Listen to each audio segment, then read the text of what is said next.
not for the worst. I think I'm still a little bit woozy from the anesthetic, but anyway. Hey, and by the way, if I leave, you know where I'm going. I'm going to the toilet. Morning, Morning, Anne. Good morning, Barbara. Morning, Jean. Good morning, Eric and Elspeth. Morning. Morning, Jean. David. Barbara. Ann. Don. Oh, hi, Barbara. Hi, Barbara. Didn't see you. This is Anne. Yeah, I see you now. Hi, how are you?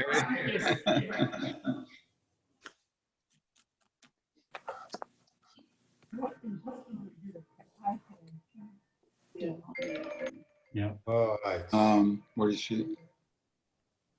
On the screen. Oh, Yoshi. oh. Hi, Janice. Anne, you all right? Yep, thank you. Thank you. iPad on it. Hi, Chris. Hi, Anne. You're looking good. So are you? You're both are looking well. You're missing your trip this week, eh? Yes. That's life. Well, I woke up to snow this morning. No. Just a little. It's cleared away fine. It's Wendy. There's Wendy. Early. Hi, Wendy. Zooming around the room there.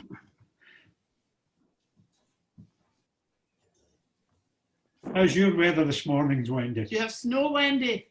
Yeah, she's still connecting to audio. Oh, yeah. Now she's got her on mute.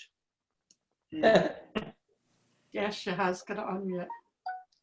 Can you tell when we're on mute or not mute? Can you Yeah. guys tell? I can hear it. I can mute you if I want to, so just be aware of that. Well, when I start saying naughty words, you can mute me, I guess. I'm here on a new device because the camera on my computer stopped working. So I've been trying to get it all organized, but I don't know. We'll see how I do. Do you have snow, Wendy? No, it's 20 degrees, Elspeth. Wow. Yeah, That's half it's decent. hot. It's hot, hot, hot, hot. I've been doing yard work all morning, so I just sort of Oh, stopped. that's great. There's coming Tom. to you guys. Hello, I'm Tom. Sorry. Good morning, Tom. Good evening, Tom. It's not connected yet. Hi, Eric. Hi, Tom. Hey. Hi. I'm trying to find gallery view, but I can't find it. Upper right corner. Well, every device is different, right? So Yeah, mine's up true. on the left. it's not any, no, all that is, leave meeting up there. Let me see, it scrolls along the bottom. How are you doing, Tom? Fine. Good. How's yourselves? Oh, Not there we too go. bad, not too bad. You're getting a lot of your physiotherapy, I guess, eh? I'm going again on Thursday. Do you have your prosthesis on? Sorry? Do you have the prosthesis, you know, that, what do you call it, prosthesis? Leg. Your artificial leg, you have it on? Not just now. Yeah. Not just now. No, okay. I'm still Tom, do you have practicing. any pain? Sorry? Do you have any pain? Not in the stump, but I do in my other leg, strangely. Wow. Oh, The pain was because they took a lot of vein and artery material out trying to save my left leg. Oh, And I the see. wounds there they're taking their time in healing. Yes, yes. Oh, I never realised that. oh, didn't realise they would do that. I need to They were trying to save my leg by, if you like, rewiring the left one. And the yes. graft didn't take, so they had to do the amputation in my left leg, but I'm left with quite a bit of scarring and stuff in my right leg, so it Right. gets dressed every second day. Oh, okay. Okay. I never realised that. It came as a shock to me. Yeah, Yeah, I I bet. bet it did. Oh, need Even shocked us, Tom. Hey, Tom, do you have a Mac or a PC? A PC. Okay, so I'll email you then. Does everybody see the shared screen? Yeah. Okay, good. Okay, I'm going to start then. This is going to be part one, and I don't know how many parts I'm going to make it because this was over a 10-year period that Ann and I would go up to British Columbia, and we would normally leave the house here mid-May, and we'd get back by mid-September because in Canada, by mid-September, the leaves are already starting to change and getting cooler. So we would usually pick around 5 months of the best weather, and we absolutely felt like we were in paradise when we were up in British Columbia because it's just one of those unbelievable parts of the world. So let me give you a little bit of an overview, and this was a picture of British Columbia. And one of the things, if you'll notice, is that the gray upper left is part of the United States. This is called Southeast Alaska. And this is what David a little bit ago was referring to, saying that not realizing how far south Alaska comes into British Columbia. Excuse me, Barry. Barry, we're not on share. We're not sharing your screen. We don't see your screen. We'll see. Yeah. Let me go back. Hang on. What am I not doing? Hang on. Okay, share screen to share. You're glad it wasn't me. Okay. Great. Now. Hey. Oh. Wow. A lot. Okay, now can you see it? Yes. Yes. I will mute. Okay, let me go back. I appreciate it. I couldn't see that I wasn't seeing. Okay, so here we are. You can see this map, right? Yep. Okay, excellent. Okay, there's a map of British Columbia. And basically what you can see here is two very important things. One is that British Columbia, part of the United States, juts into it. The gray part in the upper left-hand corner is what they call Southeast Alaska. And it goes into British Columbia. And the rest of it, the pink area, is all of what is considered British Columbia. The other very important thing to understand about British Columbia is if you look down at the bottom, you'll see the town of Vancouver. And the red lines coming out from Vancouver are the actual roads because there are almost no roads to the coast in British Columbia. So to get to British Columbia, or get to the coast, you've either got to be able to parachute in or fly in or go by boat. So it's one of those coastlines that you're going to see in some of these pictures of why it's so pristine, because almost nobody can go there because the cruise ships go up the inside of the island, Vancouver Island, and then they go back up and they don't enter back in until they get up to Ketchikan, which is back in the US. So they go from US to US and rarely stop in British Columbia because there is no good place to stop. So that's a quick overview. I go wrong direction. So what we're going to do today is give you a little bit of a view of Vancouver Island and the lower part of it. So what you end up having, I put two arrows here to give you a feeling of the amount of water as the tides change and how they flow. Because what you end up having is the arrow at the top. When the water is coming in, it's coming down the inside of Vancouver Island. But as the water is coming in, it also comes down the bottom around Vancouver Island, makes the corner and comes up, and it collides basically in an area right in between where you can see the town of Seward. But anyway, there's a series of islands.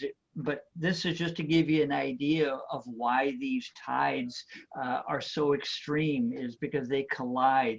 They come in from both sides of Vancouver Island, they collide in the middle. Today, we're going to start out down in Orcas, Orca Island, or the San Juan Islands in the southern part. And this is the US side. So everything in the white are the US islands. The islands north of it are what they call the Gulf Islands, and those are the Canadian version of the Orca Island, or excuse me, of the San Juan Islands. So we're going to start today where my boat originally came from, and the town that it came from is a town called Anacortes, and it's just an amazing town because in the background there you can see the San Juan Islands, the beginning of it. But for a boater, it's kind of the it's Mecca in the Northwest because everybody starts here. You're in the United States, you can drive, you can bring your stuff in, and then you load your boat and you head out.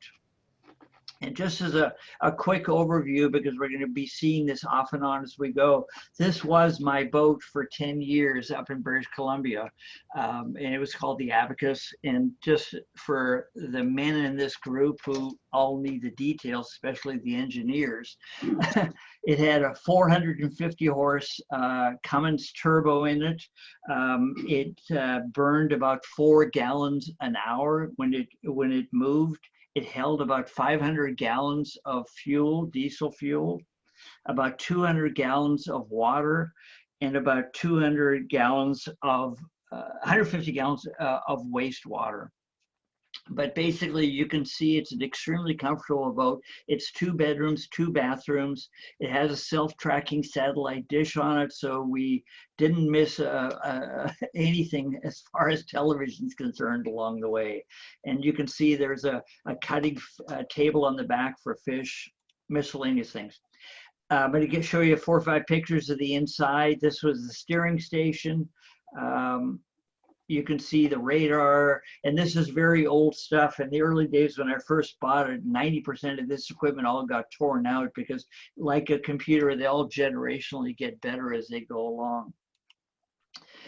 This is an area behind the steering station where you would sit. So if you're driving the boat, you sit back there on the couch and you look out and you have a remote in your hand and you make your adjustments as you go. So it's a very comfortable, very fun thing to be on. The kitchen, to give you an idea, there's a refrigerator, a freezer on the bottom, a 2-burner stove, toaster. There's a heating system in the boat, a big sink. There's absolutely nothing that you're short of. So when we would spend the summer, because this was our house for 5 months. My computer just froze, so just give it a second. I don't know what's going. Okay, this is the living room. So you can see in my comfort, this is what I would love to hang out. There was a little coffee table. So it's very comfortable as you're moving. Our bedroom, it was a big queen size bed, very comfortable. We had a new mattress put on. Anyway, just as an overview, one of the first things I had to do, because I do like some technology, is I had to rip out all of their equipment. And so I put all new surround sound system in to get it hooked up to the TV. So my friend Gary and this was one of our first projects, tearing everything apart. We're in Anacortes now, and Anacortes is such a great little old town, very well preserved. This is probably a 100-year-old hardware store, and you can see the angle of the street. And the old days, there was obviously no street like that, but the building is conformed to the street, but the building is still standing. It's a very interesting old building. So here we are, the boat's going in the water. It's leaving the yard, and so this is a mechanical device that picks the boat up, and after you've got it all ready, and it drives it to the water and puts it in.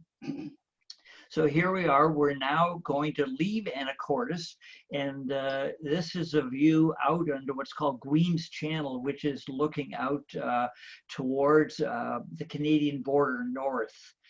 It's just a spectacular area.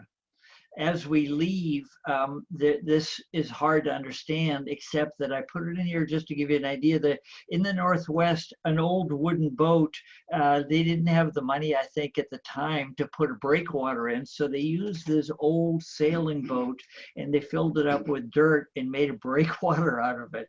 And so on the inside of this was another small marina. One of the absolute fun things to do up there is obviously every day, if you wanted to, you can eat Dungeness crabs. You put your crab pot over the side and you can pull 6 or 8 Dungeness crabs, pick the right size, cook them, and then it's a great appetizer. Our friends who we're eating crabs with right now, obviously, we're heading out of Anacortes now, and this is what it would have looked like as we're going. So as I'm driving it out with the equipment, as you can see, this is going down what's called Guime's Channel, heading towards the San Juans. As we're heading out, this is what is called Deception Pass Bridge. It's a little bit further south than Guime's Channel, but it's right in that same area. But it's one of those spectacular viewpoints that if you're ever up in that area that you want to go see. So we're heading out into Guime's Channel towards the San Juan Islands. Our first stop is a place called Roche Harbor. And Roche Harbor is on an island, and it is a place that can only be accessed by water, or you can take a ferry over to it. We're still in the US, but we ended up pulling in here because it was just a great place for lunch. So here we are in Roche Harbor, and this is the an old lime quarry that this man many years ago in the late 1800s built this this lime quarry, and he built a series of houses and restaurants, and they're extremely well kept. But if anybody ever gets to the San Juan Island, Roche Harbor is just an amazing place to go visit. So as we head north along the inside passage, this is my wife in the pink and her sister who's visiting, and they're kind of you know, telling each other lies as they're starting to go. But anyway, it's just a great shot. So as we're heading out, we're having to navigate through these islands, and this is one of the smaller areas. This is called Pole Pass that you end up going through. So you can see the boats in the background. They're actually going through this little pass. One of the things that, one of the animals that you're going to see continuously as we go, we're going right now through a straits called Harrow Straits, and this is the centerpiece between the United States and Canada, and it's a large body of water, but it's really not. But the killer whales, which you see many pods as you travel throughout the Northwest, are just passing us by, just saying kind of a hello. There is another killer whale getting a little closer, doing a couple little jumps. You know, this becomes something that is just, it's so matter of fact that you take it for granted after a while, not realizing what a fantastic, phenomenal sight this is. What we're doing here is right now coming into, for the first time, into Canada. This is a harbor called Sydney Harbor. So a boat comes in, and you can see the man on the phone there, which is me. What I'm doing is calling the Canadian customs, and I give them my registration numbers and you know, how long I'm going to be in Canada. But the only thing the Canadians really care about is basically taxes. So they have sin taxes. So they always ask you 2 questions. How many cigarettes do you have any cigarettes aboard? And how much liquor do you have aboard? Those are the 2 big questions. So that's the biggest questions that you'll get as you go into Canada. But they're very hospitable, very nice as you enter into Canada. Again, this is Sydney, the Port of Sydney. The Canadians do an amazing job making everything look beautiful, because during the summer they hang these beautiful flowers from all the poles in the harbor. Oh, my flowers are out in the car. So here, this is again Sydney, Port of Sydney. We're just looking out past where we were in the harbor a second ago. We're looking out at the Gulf Islands. And now we're heading out to the Gulf Islands and starting to head north a little bit. The weather in Canada is just, it can be beautiful for 3 days and then it'll be overcast one day. But you know, when you're on the boat, it really doesn't matter. So we ended up going a little bit further north to another small harbor called Maple Bay. And it's typical, they're very marginal docks, but they're docks that only get to be used about 4 or 5 months of the year. So you can see the construction's not high quality, but it's very usable. What you see in the background is how people get around up there is an airplane. And this airplane, this type of airplane you're going to see more and more of, and it's called a Beaver. And it was originally made by a company called de Havilland, and they only made about 1,600 of them from 1947 till 1967.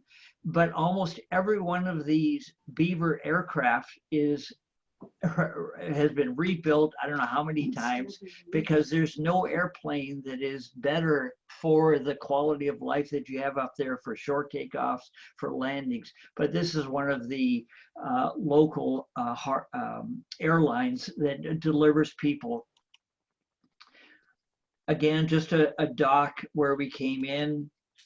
My friend Gary deciding that he wanted some prawns. So it's now time to have some prawns. So this is in Canada, Canadian dollars.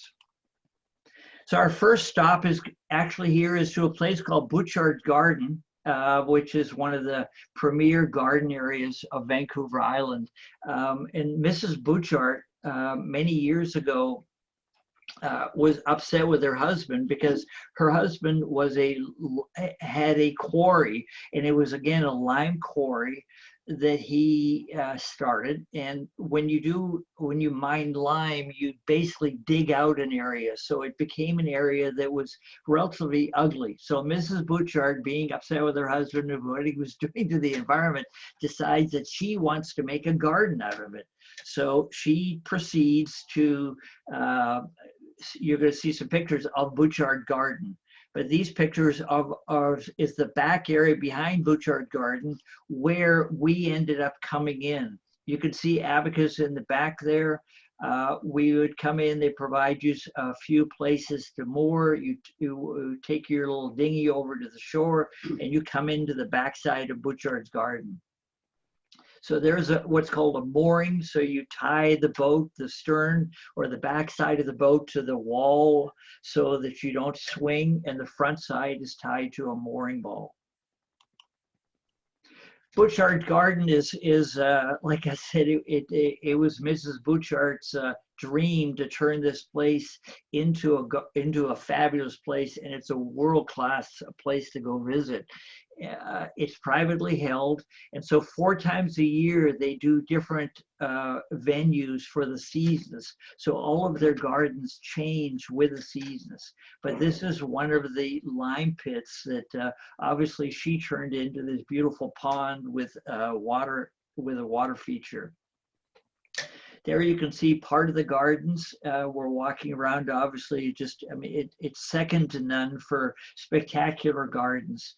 You can imagine originally how ugly this must have been and her being so upset, but she turned this into an absolute masterpiece.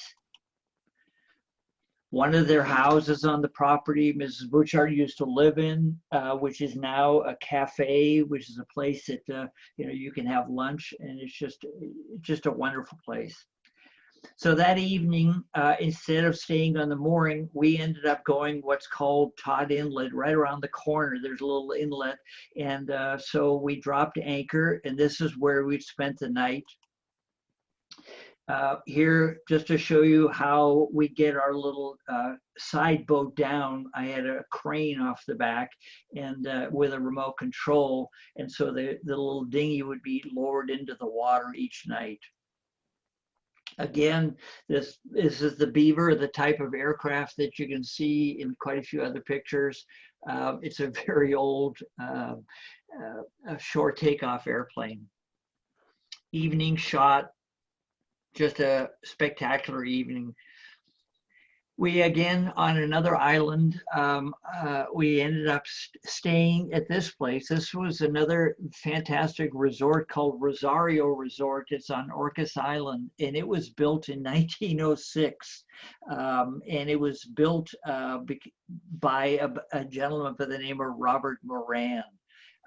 Anyway, it's called the Rosario Resort, but this is their pool and the inside area to be able to spend a couple of days if you want to spend inside Rosario. They have also, Mr. Moran wanted to put an organ in. So in that time period, this is an Aeolian pipe organ, and he also had a Steinway grand piano. So he had great plans for it, and he lived there for a few years, but it's one of those amazing places you get to visit. So as we're heading north, this would have been a view to the mainland, because this is what you'll see in British Columbia, a lot of are what are called pulp mills. There's still a lot of wood industry that is very vibrant up there. Again, another anchor spot where we spent a night is a friend of mine, Jeff Davidson, who his boat was anchored behind mine. And this is another of the two old airplanes you'll see for the airplane people. This one is called an Otter. Anyway, a little bit different type of an airplane. But this is how people, if somebody was going to come up to visit us, if they weren't driving up in the lower part, they had to fly up. These airplanes literally will drop off a guest to your boat. So Harry, who is watching this right now, he and I traveled quite a bit together. We're again in Canada here on a place called Salt Spring Island. It's a couple of old salts sitting here enjoying the afternoon. So it turned out that time we were in Salt Spring Island in the place called Ganges. His wife, Pat, it was their anniversary, their 50th anniversary. So we wanted to go to a place called Hastings House, which is one of the better restaurants in Salt Spring Island. And Hastings House is a house that Barbara Hastings had built in 1937, and she lived here until 1980. So this was her private residence, and it eventually became a restaurant. It's again a first-class restaurant. You can see the house, the view that she would have had out of her gardens. It's just a fabulous, another one of those fabulous places. So as we're heading north here, again, Harry and I sitting in what's called the catbird seat. So this is where we would drive the boat from as we're heading north. And so we'd always be viewing. And so again, another thing that you see continuously are killer whale pods. Another great place we stopped at, this was just a place called Galiano Island, which doesn't mean anything other than the fact that they picked us up that evening in their pub bus because we wanted to go drinking and eating. So being on a boat, you don't have a car, so the pubs come to you, they pick you up, they have a schedule, they pick you up, and this was the Hummingbird Inn that would pick us up. In the morning time, another very interesting thing up in the Northwest that you'll see is that boaters, and especially people who are trying to make a little extra living, have their own little businesses. So they will pull in, they will drop anchor. In the morning time, this boat showed up, and it was providing cinnamon buns, fruit pies, breads for the boaters. So you could go over to the boat and you could pick up whatever hot supplies you wanted. This was inside their boat. The lady allowed me to take some pictures of it. Yeah. So she had a full kitchen and just loved doing what she was doing, providing hot breads and things for the boaters. Her display in the living room that she had, so the boater would come aboard and you could, obviously with your cup of coffee, it's very nice to have a nice warm croissant. She also had a loom on board, which was very interesting because obviously some nights it gets a little cold or a little boring and there's no TV, and so you work on your loom. There's my wife and I cruising around. Would be a normal Queen's wave, as they call it, saying hello to people. So again, we're heading north. My wife, you're going to see some of her fishing, but she's a very avid fisherman. This would be how we'd send her out. She'd be gone 4 or 5 hours at a time. And her fishing pole, her depth sounder, so she knew how deep it was, where she was, also had charts on it, and the front bucket for any fish she would catch. This was a small lingcod she caught, but you know, it was one of the better tasting. Lingcod is just an amazing fish to catch. It's a relatively bottom fish, but it's a very tasty meat. Another great dock, because all of these places that you come to visit on your boat, you can't, most of the time, cannot drive to it, like I said, so they have to have docks for you to stop at. Here we ended up staying in that little place, but we hiked up to a lake, and this was a very beautiful lake. Just to go, I don't think we swam in this one, but many of these lakes that were above these little places that we would stop in the summertime were warm enough to go swimming, and it's just fabulous to swim in these high water lakes, and you're basically by yourself. An evening at anchor, so dropped our anchor obviously, and another spot, just an beautiful evening spot. Again, heading north, you can start to see the mountains change a little bit. So where we're heading north right now, we really haven't gone very far yet. We're still in, you can see Victoria, Vancouver. You can see Powell River. So this next couple of pictures are a place called Skookumchuck Narrows.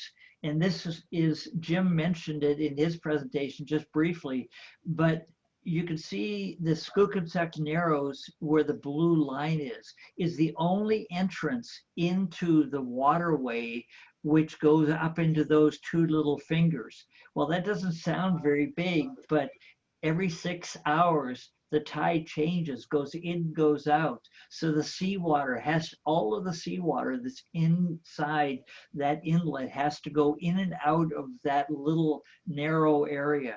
So you can imagine the amount of turbulence it has caused. And it's one of the few places that you can see the ocean literally dropping. You can see, this picture I took is on the inside of Skookumchuck, and the tide is coming in, meaning the ocean water is coming in, but you can see the drop. It's staggering to see the ocean do this, and it does it 4 times a day, flowing in and out. Again, this is the Skookumchuck Narrows, and what ends up happening is a lot of the kids, not the older people, but the kids, get in their kayaks and they will ride these waves because during the tide changes, they get just horrendous. So a little bit farther north from Skookumchuck, we end up in another very interesting area. This is called Princess Louisa, another inlet. And the only way, again, to get there is by boat. Right at the entrance to Princess Louisa is a fabulous place that was originally designed as a resort in 1938. A gentleman by the name of Tom Hamilton, who designed the variable pitch propeller. He and Bill Boeing went here many times, and they loved the place, and they wanted to make it into a resort for high-end people. So they built this fabulous place. Well, it was all great for a few years because people like John Wayne went up there, Barbara Stanwyck, John F. Kennedy, Bing Crosby, Bob Hope. So it was one of those places that the who's who would go, but it had no sustainable life. And so after a few years, this facility went abandoned, and then a youth group called Young Life, it's a non-denominational place, they ended up buying it, and it's a place for kids now. Anyway, the entrance to this, the reason I'm showing you this is an entrance to a small little an inlet, and it's called Princess Louise. It's one of the more beautiful places in the Northwest. This picture I took off the internet because I couldn't get, none of my pictures could do it justice. You could see the little itty bitty boat at the bottom down there, and that's Princess Louisa Falls, but it's all being fed by these huge mountains with all this water coming down. I mean, it's the most magnificent sight. There was a gentleman by the name of Mac McDonald who bought this property where this landed in 1927. And he owned it for quite a few years until 1953. And he was called the Laird of the Inlet. But he was the one that basically kept this pristine. He built a small house there that he would go to in the summertime, but it was his bit of paradise. But in 1953, the property got deeded to the Princess Louisa Society, and since then it's kept in its pristine state. It's a fabulous place. Just put a picture of Mac McDonald in there. That's he's the reason it's still there and as beautiful as it is. But at the inlet is that house. That's nice. So going back a little bit to the original map, you can see the blue star. We're starting to go up the inside of Vancouver Island. The first place we're going to go to is a place called Desolation Sound. And just a real side thing, because there's no entrance to the ocean and people who use boats would go up the inside of Vancouver Island, this meant that you had to have 2 or 3 weeks off. If you're from Vancouver, you can in a couple of days make it up to where the star is, and then spend a week maybe up there and 2 or 3 days back. But that's generally how far most people would go on their 2 to 3 week vacation. So this is called Desolation Sound. And Desolation Sound is what you see right here in front of you. And it's a series of islands. And again, with these inlets that go in, and you're going to see some of them. The center point is the bottom left-hand star, the red star, that's Campbell River. So if you're going out to these islands, spending any time, that's the only place you go back to on Vancouver Island to get supplies. But I'm going to show you a couple of pictures of the top of Sonora Island, where you can see the top red star. So Sonora Island is in the background right here. This is my wife, obviously fishing again, but in the background, they ended up building a resort called Sonora Resort that has no road access, flying in only or boat only. But if anybody wants to go up into that area, it's unbelievable. It's called the Sonora Resort. There is my wife's favorite fish to catch. It's called a lingcod. And because this area that I just showed you is fast running water because of the tides I mentioned before, they come in from the north and they go, they collide here in the middle. The lingcod love to hang out in this area because it's fast running water. So there's a lingcod, one of her infamous catches. I mean, it's a beautiful fish. It's so good eating. And you can see the size of the mouth and the teeth. I mean, after I've cleaned it there, you can see the teeth. I mean, it's a fish that many times if you're catching a small fish, this guy will, as you're pulling it up, will go after it and hang on to the fish that you've caught and will ride him all the way to the surface and then go off and go back down to the bottom. But he's a huge predator. You can see those teeth. You'd hate to be in his way if you were down there. So as we're leaving here, we're now again heading a little bit farther north, and what ends up happening here is that the weather changes a little bit, right? Where, as I mentioned before, the two tides collide, which is north of Desolation. You get into an area where it's a little wetter. So as we're heading north here, this is our first stop in, again, one of these wilderness places. This is called Toba Wilderness. And this couple had built this dock area for boats to land. They would make some money from the moorage. And it was just a great place to go for a stretch your legs, go for a hike before you headed further up Toba Wilderness. So here is Harry again, cooking. This is on his boat. So I think it was around the 4th of July. He was cooking some hot dogs so we could have a festive hot dog. But this is Ann and I in the back of the boat at Toba Wilderness. Just a great place. So as we're going up here, you start to see more of these people, Canadians, live on these waterways. This is a place called Cordero Lodge. It was run by a German gentleman who lives right here on the water. So the house was built on floats, lumber floats, and he had very, very good German food, which I dearly love. But since then, he has sold the place and he's died. But it was one of the always a favorite place to stop. So just show you a little bit, this will give you a little bit further idea of where we're going. We ended up leaving what is called the Desolation Sound area and going a little bit farther north from Desolation. There's another place called the Broughtons, and this is another series of islands. And as I mentioned before, if you have 2 or 3 weeks off, you can't reach the Broughtons because to get there it's more.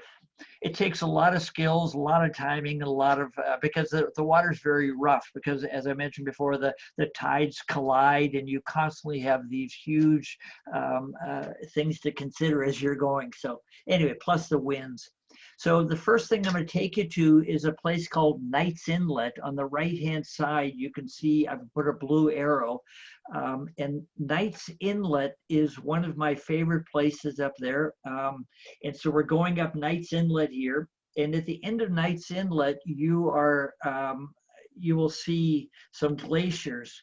So as we're going up Knights Inlet, you see a little bit of a change in the waterway. And it's one of those things that the water slowly starts to turn green instead of it having the bluish tint because of the glacier water.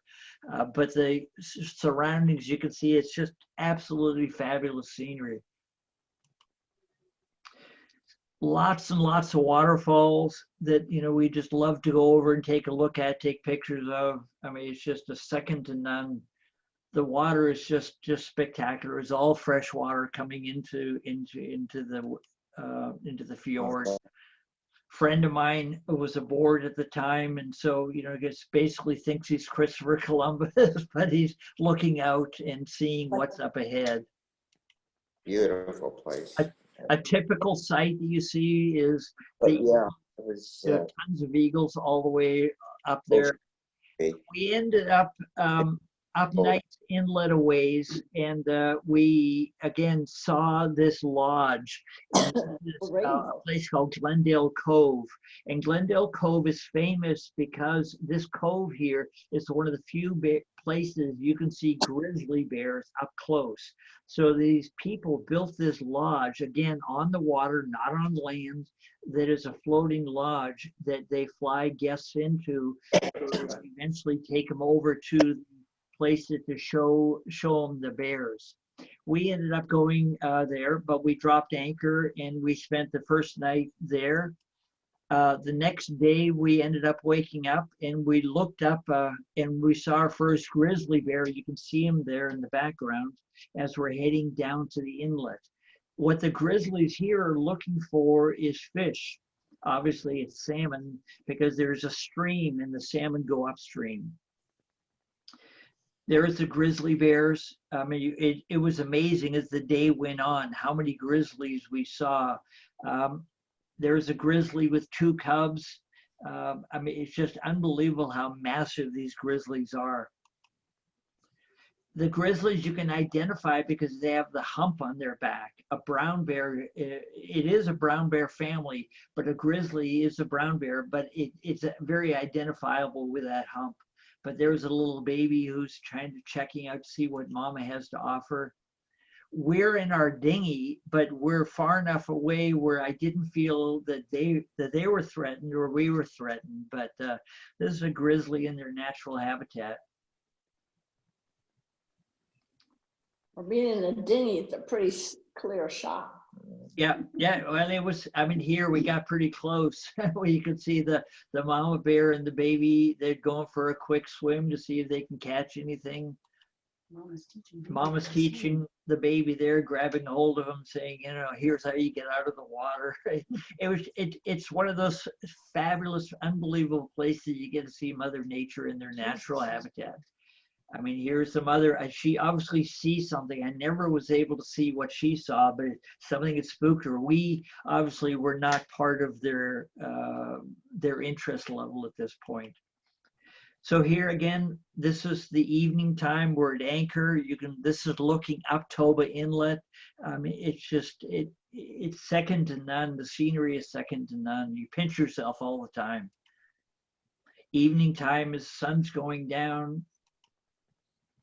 So we ended up the next day going back a little bit into Toba Inlet and found another great anchor spot. And I love this shot because this was low tide in one of the anchorages, and there's an eagle sitting on top of the stump, and he's waiting for a little bit of food, either going to be a salmon that's trying to thrash to go upstream or whatever. One of my favorite shots at that same anchorage, it was early in the morning that I ended up just seeing the fog come down and the boat with the light on. It was just a great shot. In the morning time, you'd wake up, and one of the things you'd normally see, and this is pretty rampant, are bears, and not just grizzlies. Grizzlies are harder to see, but this is a true black bear, because on low tide, you're sitting on the back of the boat with your cup of coffee, and you look out, and here are black bears, and they're looking at low tide. They're turning rocks over because they're looking for something to eat, either a crab or something underneath a rock. But you see these guys continuously. So they're always on shore. So you always have to be aware that if you decide to go on shore, that there are grizzlies, there are black bears, and mostly black bears there. One of the interesting things boaters up there had was that they would have dogs on their boats. And that became an issue after a while, because in the morning time, when the first thing a dog has to do is take a crap, and so they don't want them taking it on the boat, so they have to put them in the dinghy and then row them to shore. But it's always, you got to be aware that there's no black bears around when you take your dog to shore to take his morning constitution. Typical black bear. You know, they're much scruffier looking, but you see them, you know, just scrounging around on shore. Another great little critter. So as we continue to head north, it was a beautiful day. That next day, there's Abacus under steam. Obviously, a picture taken by Harry, but it's just, you know, the scenery is just spectacular. So as you head north, one of the things you start to see quite a bit are what are called lumber cutting operations. And these in British Columbia, you see quite a bit. They bring these in because they section off areas where they actually cut the trees. They manage their growth very well. So if the area is going to be cut, they bring one of these barges in, and on top of the barge will be a place where the lumberjacks live, and a barge that has all of the equipment aboard to process the lumber, because they're going to put together a log boom that they pull up the coast. You'll see that throughout British Columbia. This was that other ship that you saw a second ago, because he's got a whole bunch of equipment aboard. This small boat that you see there, so as they put their log booms together, this little boat chases the logs that get out of the way. It's a really unique boat that you only see in northern British Columbia. Another great place, a couple, why, I don't know, but they live on shore here, no access by road, all by boat. But you can see the little sheds in the front that they have built that they probably rent out to people. But it was another place we spent the night, and they provided us a little bit of maybe something to eat or whatever. But these were just great places. So as you head north, because you're in these unbelievable tight fjords. The scenery and the background is just fabulous. Another one of those great places we ended up anchoring and out fishing. One of the interesting things that you see up there, and you don't realize till later, but all of the trees over the thousands of years have literally grown down to the edge of the water line. So this is right now, you can see low tide. And so the tide literally comes to the bottom of the tree because the tree can't live in salt water, but it just makes it a beautiful view. Because it's so wet up there, this was a little outcropping, this one tree sitting, just trying to survive on top of this rock with a little bit of dirt. It was just a beautiful tree with all this moss on it. Just gorgeous scenery. Another interesting thing that you see all the way through the Northwest is so much of the Northwest British Columbia is sitting on rock, and the actual dirt doesn't go down very far, maybe 6 feet, 10 feet, something like that of dirt. But what ends up happening is that when the ground gets so soaked, sometimes the ground literally will slide away, and the only thing that you'll see is the rock underneath, and you can see the trees have now slid into the water.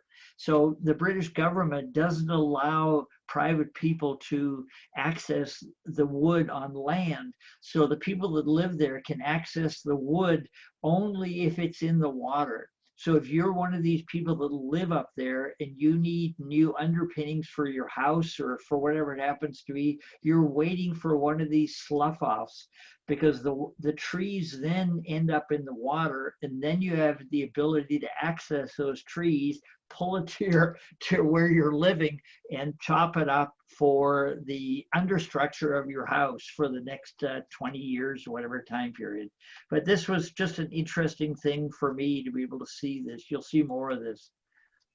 Another anchor spot, we'd anchor a lot, obviously was our favorite thing to do.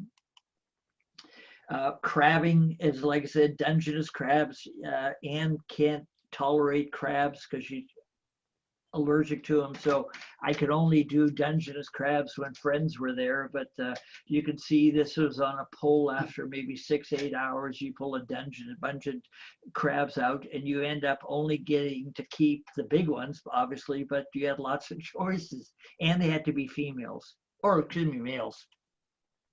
So as again, Vancouver Island, we've now gone through a little bit of Desolation Sound. We're still up in what's called the Broughton area. It was my favorite area. So the only way to drive to this area, if you ever want to drive up Vancouver Island, you can see this red line.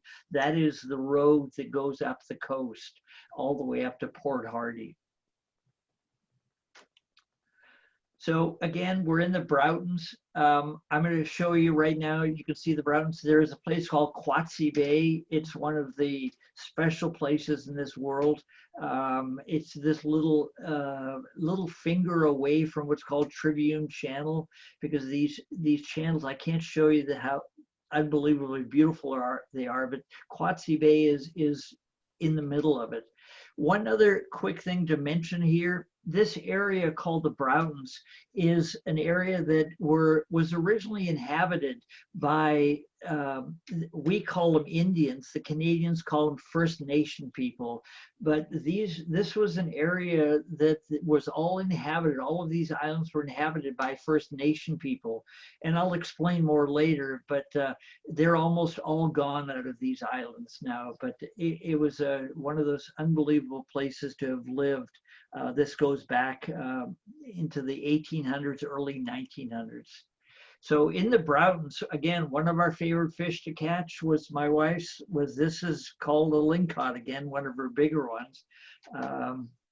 This was about a 50-pounder, and you could see those teeth and the size of that mouth. So if you were a small fish, you had no chance.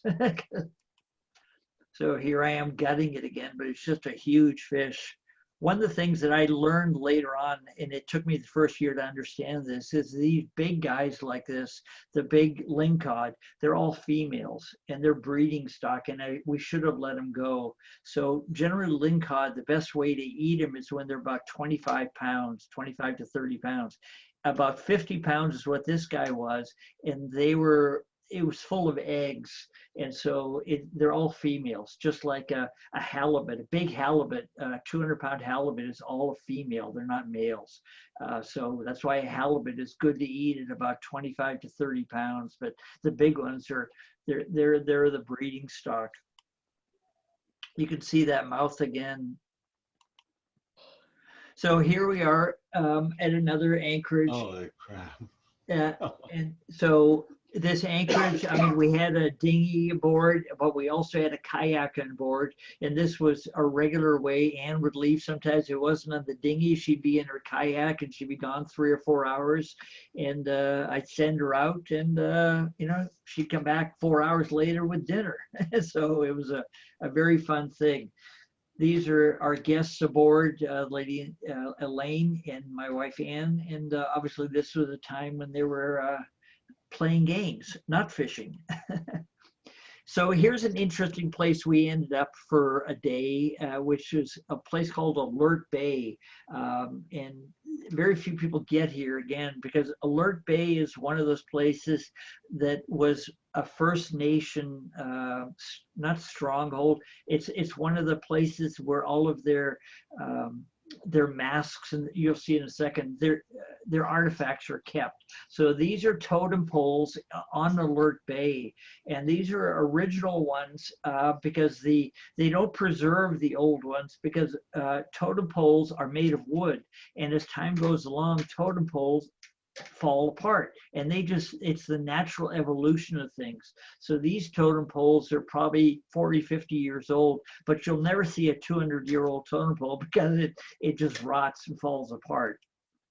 So Alert Bay was rainy the day we were there. And Alert Bay, just to go back, and I'm going to talk just briefly about this.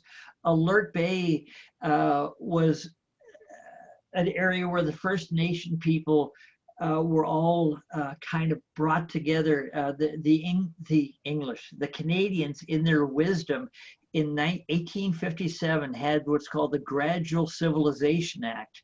And what this was that they thought that they could take the First Nation people or their Indians and make them into civilized people, is what they thought. So in 1857, they decided that they were going to start to build schools for the First Nation people. And this is a school, one of the fewer still left in Canada. And they built 61 of them, and they were federally operated schools where they more or less mandated the First Nation people to go to learn the English way, the civilized way, not to make fun of the English, but the civilized way, and to take the Indian out of them. Because that area, the Broughton area, like I told you, there was around 10,000 of the First Nation people living on these islands in basically harmony. And but the English decided that they weren't civilized. So this is one of the few schools that was still left. Yeah, I was able to see it when we were there, but in 2015, they demolished it. This was one of the last schools, called St. Michael's in Alert Bay. So in Alert Bay, I'm going to show you, these are some masks from the First Nation people that during that time in the late 1800s, people would come in, explorers and people, and they would basically snag these masks from the people. And the Canadian government also took a lot of them, because the ceremonies that the First Nation people have were what's called potlatch, and it was a celebration, a way for the communities to get together, and they would wear these masks. But anyway, the Canadians took these masks and took them back to Ottawa for many years, and the United States snagged a few of them also. But over the last 20 years, they're slowly coming all back to Alert Bay, where their museum is of these masks. This is, again, on Alert Bay. This is a reproduction of what is called a longhouse, one of the original places that the Indians would go to and would have their ceremonies. Inside, this was the inside of one of the longhouses, and it was just a great place. They've now made it where people can come in summertime and watch some of these potlatch ceremonies. They would have fires. The locals would have ceremonies, and the local people, and there's many different tribes up in that area. They send their kids here to be able to learn what they have lost. You know, what was their heritage, what was their way of life in that area, because it was a pretty fabulous way of life. So here's one of the kids with one of the reproduction masks and one of his dances. We've now left Alert Bay, and again, killer whales. This is we're out in what's called Blackfish Sound, which is just one of the pristine areas that seeing killer whales is just a normal thing. There are two different types of killer whales, what are called local killer whales that live in an area, and what are called transients. And I'm not smart enough to know the difference between them, but the transients come in packs, and they will literally kill everything that gets in their way. I mean, but the locals are a little more discriminating. So sometimes when you see seals being just attacked, and it's the transients that come in. So as we're up in that area, again, a great place to spend the evening. We anchored here. You can see the moss. It's just, you know, fabulous surroundings. My friend Jamie trying to tell me when I'm ready to drop an anchor. My wife looking back at me, giving me that stare that we all love. So here she is on her computer, so she can navigate the next day and figure out so she's in charge. You know, she knows where we're going and feels comfortable. So another amazing, just a sight up there. Those who have been there knows this is called Lacey Falls. It's just a beautiful part of the Northwest. It's one of those fabulous pieces of water that comes running across this rock that just fabulous. Quatsi Bay, I mentioned a few minutes ago, I'd show you Quatsi Bay. This is now the entrance into Quatsi. And again, Quatsi, like a lot of these bays, is inhabited by a few Canadians who have decided to live here. And there you can see the beginning of Quatsi Bay. There's a man who lives there most of the year. He has a wife and two kids who live in Campbell River or Port McNeill. Anyway, as you're going to see, here's where he lives. He's built a small house on the land. But he also has some housing, not housing, it's a gift store. It's he has very basic amenities that he's built, but it's on shore. But it's one of the more special places to be able to tie up because the boaters would come in, they would tie up, and they would spend a day or 2 days in living in Quatsi Bay to get a feeling of how beautiful it is. Their boaters, you can see, have arrived. These houses are built on top of these logs. And again, the logs are had by the trees who fall into the water and they pull them over. Quatsi, you cannot do justice to how beautiful it is because it's so massive, it's so huge. But it's just a huge bowl with water coming down in every direction you look, and the low clouds. These are just some of the shots around Quatsi Bay. Again, another anchorage spot. So we ended up getting over to shore. One of the problems were there were some bears on shore. And so we decided, no, this is not a good place for us to go on shore. So some of the black bears are looking at us, okay, I don't think you're coming here. This is our place. And so he scampers away, but it was the place we said, okay, we'll go back to the boat and get back on board. So as we go on board, we were back heading north again a little bit, still in the Broughton area. we're heading to a place called Sullivan Bay. Again, another community that somebody built, and it's on the water. It's not on shore, only accessible by water airplane. But they have made this place into a pretty special place because Canadians have now gone up there and they built houses there on the water. They put helicopters where they come flying in from Vancouver, or Victoria, or wherever, and they land here because this is one of the better fishing areas up there. So this is a good place to be. And you can see the community here called Sullivan Bay. It's again all on the water, like I just mentioned, but you can walk around. There's a little store there. It's just another one of those great places to stop. If you're a fisherman also, it's just fabulous. The views, again, second to none. It's just, you know, it goes on and on. It's just after a while you go, okay, it's so beautiful, so beautiful. There's my wife in her kayak, you know, one of the shots of her catching a fish. This one's obviously too small, but one of her favorite things with this kind of a fish is to take them off the hook, whack them over the head, look for a bald eagle, because she would throw it back in the water, and then within about 5 minutes, the bald eagle would come swooping in and would grab the fish and take off. But you never were able to get a good picture of that.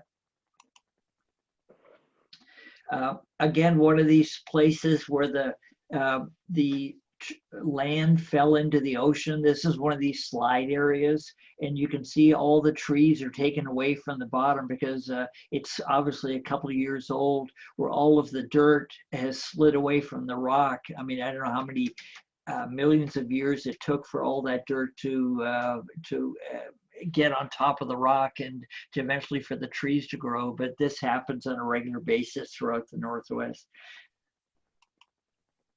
So the place where we anchored here, we ended up hiking a little bit up and to a lake. And this was one of the lakes that we ended up swimming. And turns out that this was a logging operation, and they used this this dock, I guess, a couple of years ago to bring logs in and then to pull out. But it was just a great place to go swimming. So fresh water, you weren't in the sea. It was just a place to go swimming.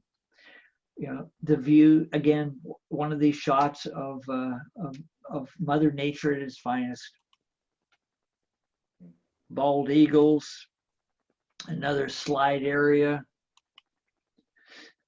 This is one of the few places in the Northwest because they do a lot of logging up there. This is called Bond Sound, where there's still some old growth trees. We ended up spending a day there and hiking up to them. Vern, what was the water temperature when you were swimming? The water temperature there was probably 65 or so. Because it wasn't that cold, maybe 67. It's surprising in the summertime. If you don't, Joe, if you don't put your feet down very far, it's warm at the top, maybe the first 3 or 4 feet, but down below it's pretty damn cold.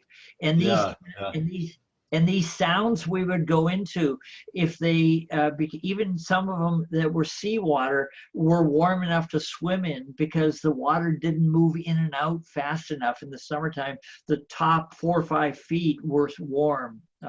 Anyway, another shot of Bond Sound. It was just one of those pristine places.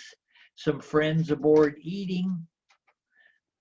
Another evening out fishing or barbecue in the back. Killer whales. I mean, after a while, the killer whales got to be, you know, you see so many of them, but you never get tired of seeing them. They're jumping around. This is, again, back in Blackfish Sound. They're just, I mean, they play in this. This is their playground. So this is basically coming to the end, our last slide, and this is the end of part 1. So if anybody has any questions, please ask, but it was a pretty special time. Thank you. Barry, I missed it. I missed at the beginning. What time frame was these photos taken? I It's over a 10-year period, Ray. Ann and I bought the boat in end of 2004, and we sold the boat to the end of 2014, I think it was. What months? The months we were there would always be the same. So the pictures in the water would have been probably July, maybe August. Those are the warm months up there. But you know, at the end of the summer, in July, August is the best time obviously for the warmest weather. What kind of camera did you use on a lot of these photos? I had a $200 Canon pocket camera. I'm not a camera person. If I can't stick it in my back pocket, I won't carry it. So it was digital though. It was digital, yeah. It was digital. This was still in the digital time frame, yes. Yeah. Super. It's a pretty amazing place. Did you ever have any navigation issues where you got lost or disoriented because of all these fjords and the channels and islands and everything like that? No. And quick answer, Joe, is absolutely not. Only because what you end up having is you have a computer aboard, and all of the charts of all of the islands you have with you, they're on the computer, and you have what's called a GPS, and the GPS sits on top of the computer, and it then, as you move around, it shows you exactly where you are. So if you want to zoom in, you can literally zoom into it within 10 feet of where you are and see how deep you are. So being lost was never a consideration. Cool. Joe, don't believe any of that. He gets lost in Quicksilver Park. Yeah. If you notice, I don't have a computer. I'd be going in circles for 3 days. Yeah, well, Joe, later we leave here and we go to a northern area from here up when you leave Vancouver Island. It gets a little bit more dicey, but when you head into Southeast Alaska, but it's that you have charts aboard, so it generally isn't a problem. But introduce Harry and ask him to Harry, answer a question. is Harry still there? Yes, he Yeah, is. I'm still here. So Oh, wait a tell minute, me- I gotta unmute. Okay, no, you're now muted. Okay. So No, I'm here. so- Yeah, I think the comment that I would make is that we were really dependent upon the GPS and the navigation, because a lot of those places look just alike. Oh, yeah. You know, you can't, gee, am I here or there? They all look alike. It's all pretty, but boy, you're dependent upon that navigation. That's for sure. Well, Jim, who's sitting there listening also, he had the same issue. Did you ever get lost, Jim? I never found myself. But, it really is 21st century, Joe. Yeah. It's a video game. You're on. You're right on there. You really admire the pleasure boaters of 40 years ago. We have friends that were up there. Christie's, my wife's family, was up there in the 60s, and you really had to pay attention.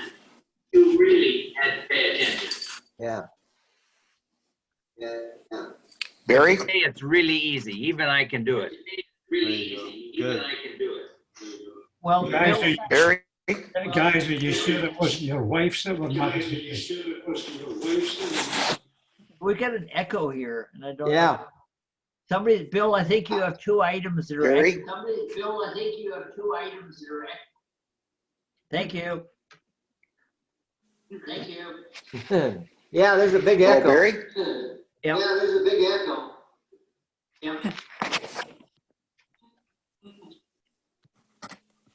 Okay, Bill muted. There, you got it. Go ahead, Harry. No, I just was remarking about the echo that was going back and forth, and it was quite remarkable. Somebody's have an echo thing, but But Joe, to answer and your most question well, about one our of the other wives, comments that somebody made, most of the pictures that I saw were in their 2005 timeframe, 2006 timeframe.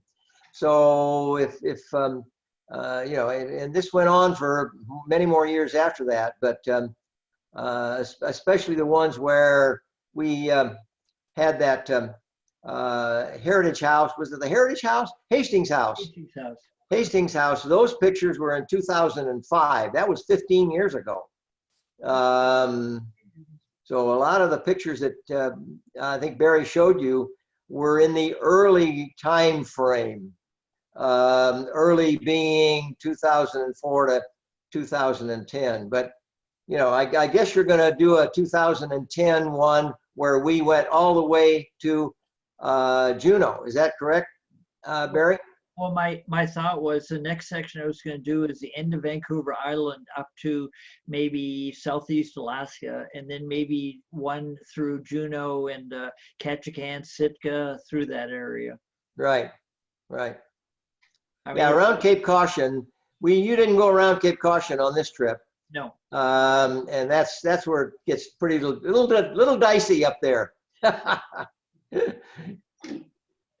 Joe, to answer your question about wives on board, we did a number of classes and some training, and one of the women that did our training said, if you don't have two people on board the boat that can operate the boat, you don't have a safe boat. And we subscribe to that philosophy, especially when you see some of Barry's pictures. You are out there on your own, and you better be self-dependent. I mean, self-reliant. Yes, that's very correct. As a matter of fact, a lot of those pictures, there was no cell phone coverage. In fact, the majority of the pictures I think we saw, there was no cell phone coverage. Right. So what do you do if you have an emergency? What if you have a medical emergency? Do you have shortwave or some other radio system to call for help? Yes. Well, David, one thing is we all have one thing. You have a thing called a VHF. Hey, Bill, you have your mute. VHF. Bill, you have your mute. Okay, I muted him. So, David, what you have is a VHF radio aboard the boat, and that way you can call different boaters. And so between boaters, you can always relay to shore. And if you remember before, I showed you an airplane called a Beaver. Literally, the Beaver, you can have one flown in from Seattle. You can get on one in Seattle to Kenmore Air, and you can fly literally almost anywhere up the coast you want, to any little anchorage, to any little inlet. And so if you broke a leg or had some kind of a situation, within a half a day, you'll have a Beaver there, and it'll put you on an airplane. You'll be in Seattle before dinner. A little add-on to that is the Canadian Coast Guard has different responsibilities than our U.S. Coast Guard. They will do first aid. They will come in and do what they can for first aid and also evacuation, where oftentimes the U.S. Coast Guard will not do any first aid emergencies. For sure. Yeah. In fact, they'll even come in and help you get your boat off the shore that you ran aground. We saw, Barry was talking about Desolation Sound. Twice in Desolation Sound, we saw boats that anchored too close to the shore. They think it's high tide, and they're not paying attention to what's going to happen to the 6 or 10, 12 feet of tidal exchange, and ground their boat. And they call the Coast Guard, and the Coast Guard will come and help them prop up the boat and save it from tipping over sometimes, and let the tide come back in and then refloat the boat. But yeah, there are some pretty isolated areas up there, especially when you got back into Bond Sound. Not a lot of people went into Bond Sound. A lot of people didn't go into Turnbull and Roaring Hole. You didn't see that in Barry's presentation, but if you go into any of those YouTube channels, you can see Roaring Hole Rapids, and it has a gate on it every 12 hours. That no, it's 12 because if you're going in, you're trying to come back out. Anyway, you're there, and you're there for a long period of time till the tide changes. Those are pretty extreme tides, right? 12 feet. Barry? Yes, the tides, it isn't so much the height of the tide, Joe. It has to do with mostly the confusion, because when you're in the Northwest, those areas like Desolation Sound and the Broughtons, you have this current coming from the south, current coming from the north, and that gets to be pretty ugly. Yeah. And yeah, you'll have tides. In northern part of Alaska, southeast Alaska, there are communities that will have 20-foot tides, right? But that's pretty extreme. It's mostly the currents. Where we're looking at, where I just went through, it was the currents that were the single biggest issue you had to deal with. And if there were people on shore, they would grab your lines. When you had your friends on board, would they fly in on that beaver, or would they? It depends. Would they be there for a few weeks? No, Gene, it would depend on how much money they wanted to spend. That's what it comes down to, right? Yeah.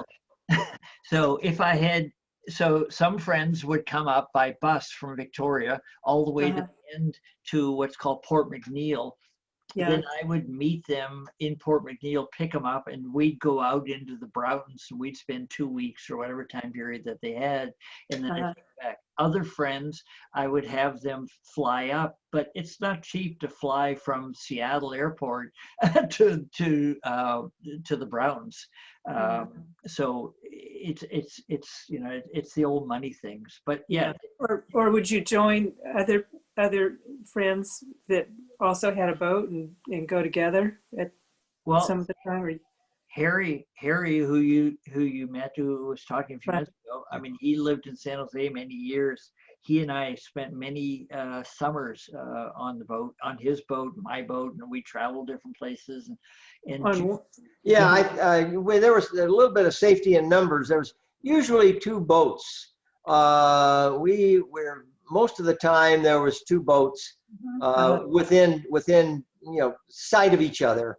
And we buddy boated, and that was kind of the name of the game, and that was a safety factor, very good a safety factor as far as I was concerned. We always had somebody we could get to, or they could get to us.